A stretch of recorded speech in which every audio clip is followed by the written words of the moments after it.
proportion of the population of the planet do you think is real human 100%? Another great question. Not least because, you know, my thoughts have been going this way for a while. I think this is very significant. A very significant, I can't put a figure on it, but a very, very significant number of people that we call humans are actually biological robots. And it's interesting when you look at where within our desperately limited science, within the public arena that we can see, when you see how far they're now going with robotics. I mean, I saw one the other day, somebody sent me, and you knew it was a robot, but you sure as heck could see where it was going, in terms of it not being a million miles in terms of advancement from you not realizing it's a robot. And then you go beyond the public arena and you go into the underground bases and the secret projects, which are light years ahead of the technological development within the public arena. And then you go beyond that into the realms of these entities that understand reality better than we do because they put us in a box smaller than them in terms of that. And you start to appreciate, especially when you're looking at, you know, holographic inserts and stuff like that, where you can see that it is very possible at their level of knowledge to create apparent human beings that are just biological robots, biological computers. But you know, when you think of robots, oh, I am a robot or a computer, you know, no, that's just a word to give the theme of what I'm talking about. We're talking about dramatic advances on that. I mean, if the human body, and I suggest it is a human body mind, the lower mind is a biological computer, then which is animated by consciousness, then why can't you have a biological computer that is animated by some other force, you know, like some program? And like I've said earlier in this chat, that I say this is a software program running through all human bodies, and I do feel that there are a very significant number of people in this world that we call human that are not attached to consciousness, shall we say.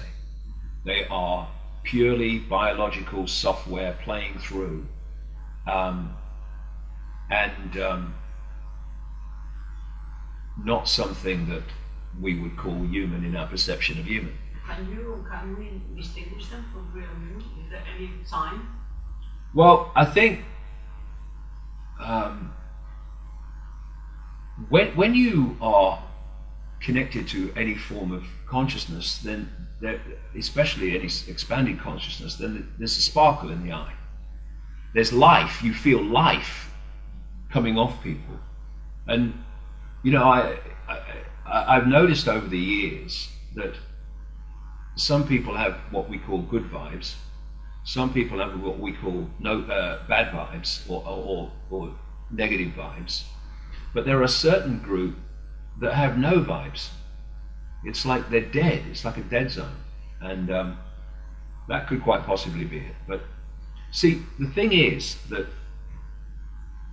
one of the greatest forms of mass control is to suppress their sense of what is possible. This is really so important. If you have this view of what's possible, then you have this spectrum of possibility to explain, look at, research what's happening in the world and how it's happening and what's being done to make it happen. If you are given this and you accept it, this amount of perception of what is possible, then when some people come along and say this is happening and this is happening, you're going, that's impossible, you can't do that, it's impossible. No, you've been led to believe it's not possible. And people dismiss things, and now suddenly, to explain what's happening in the world and how it's being made to happen, you now have that to explain it.